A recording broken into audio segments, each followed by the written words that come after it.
Welcome to masala magic. હું તમારી હાર્દિની પંડ્યા। આજે તમારા માટે દાલ બાટીની રેસીપી લઈને આવી છું। તો ચલો આપણે રેસીપીની શરૂઆત કરીએ। એના માટે આપણે તુવેર દાળ, મગની મોગલ દાળ, અડદની દાળ, ચણાની દાળ અને મગની છોતરાવાળી દાળ લીધેલી છે। એ બધી દાળને આપણે એક બાઉલમાં લઈ લઈશું।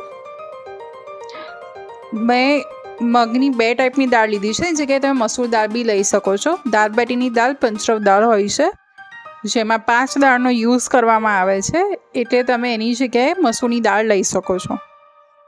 હવે બધાને સરસ રીતે વોશ કરી લઈશું દાળને।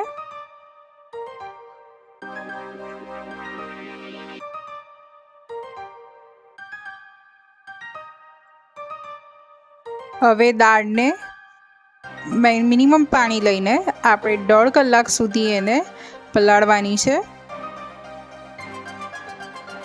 ત્યારબાદ આપણે એને કુકરમાં લઈ લઈશું।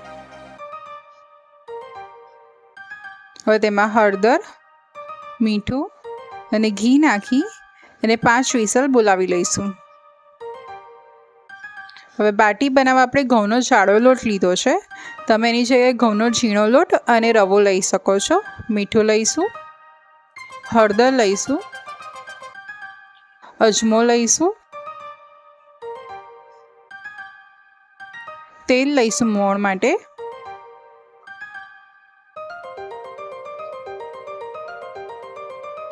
બધાને સરસ મિક્સ કરી લઈશું।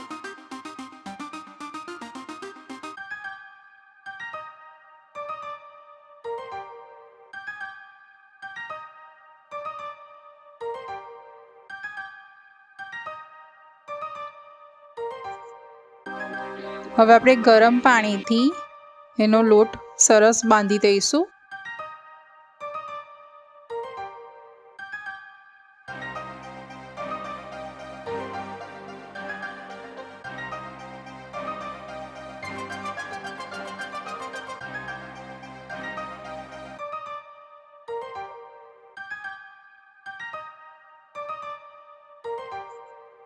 આપણો આ ટાઈપનો લોટ બંધીને રેડી થઈ ગયો છે। આ ટાઈપનો મેં ગુલ્લા વાળી એને નવી રીતે નાઈફથી કટ આપવાનો છે, કે જેથી આપણે બાટી અંદર સુધી આપણી કૂક થઈ જાય।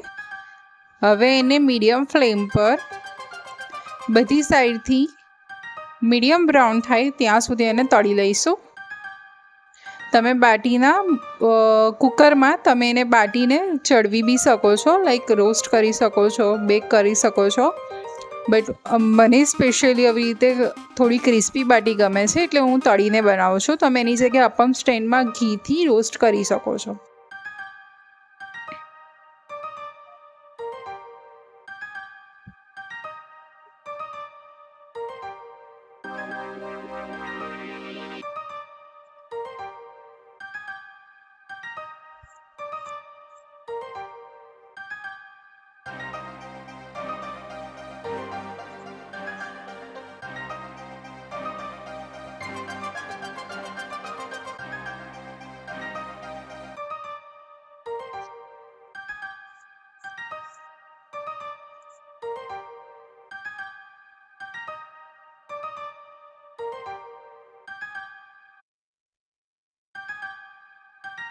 આપણી બાટી સરસ તળીને રેડી થઈ ગઈ છે, એને આપણે એક પ્લેટમાં લઈ લઈશું।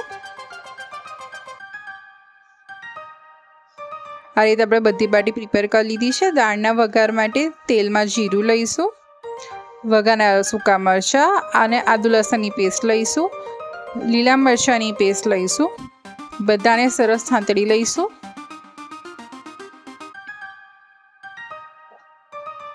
ડુંગળી લઈશું ઝીણી સમારેલી, એને બી સરસ સાંતળી લઈશું।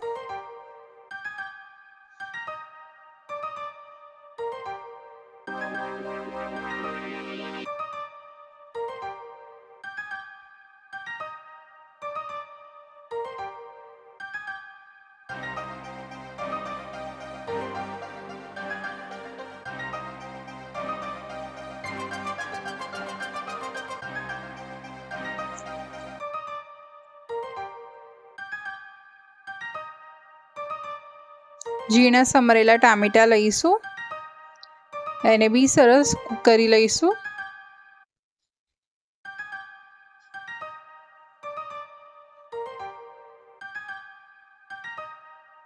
હવે આપણે હળદર, લાલ મરચું, ધાણા જીરું, ગરમ મસાલો લઈશું, કિચન કિંગ મસાલો લઈશું, મીઠું લઈશું અને બધાને સરસ મિક્સ કરી લઈશું.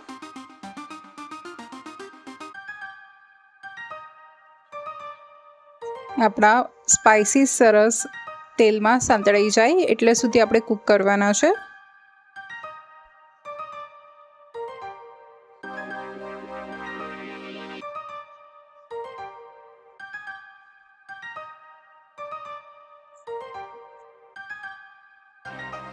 હવે આપણે થોડું ગરમ પાણી લઈ એને સરસ તેલ છૂટું પડે ત્યાં સુધી કૂક કરીશું. ગરમ પાણી એટલે લેવાનું હોય છે કે જેની પ્રોસેસ આપણી જે કુકિંગની પ્રોસેસ છે અટકી ના જાય એટલે.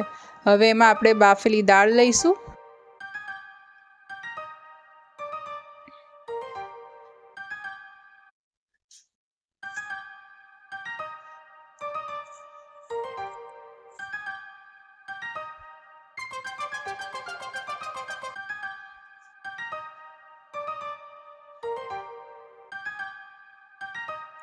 હવે એને બધાને સરસ મિક્સ કરી લઈશું.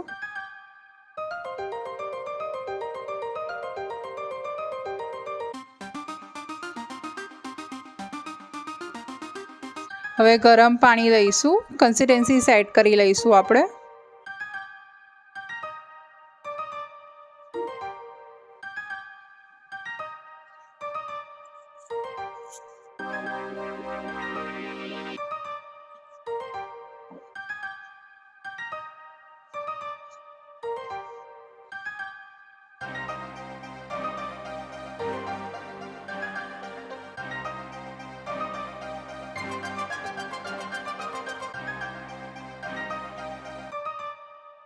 હવે આપણે દાળને સરસ ઉકળવા દઈશું.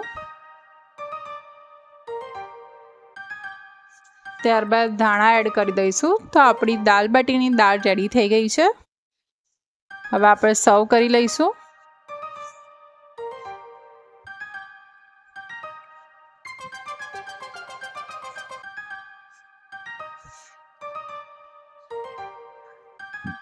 તો મેં બાટી સાથે આપણે જે દાળ બનાવી તે લસણની ચટણી, ડુંગળી, લીંબુ સર્વ કરેલા છે.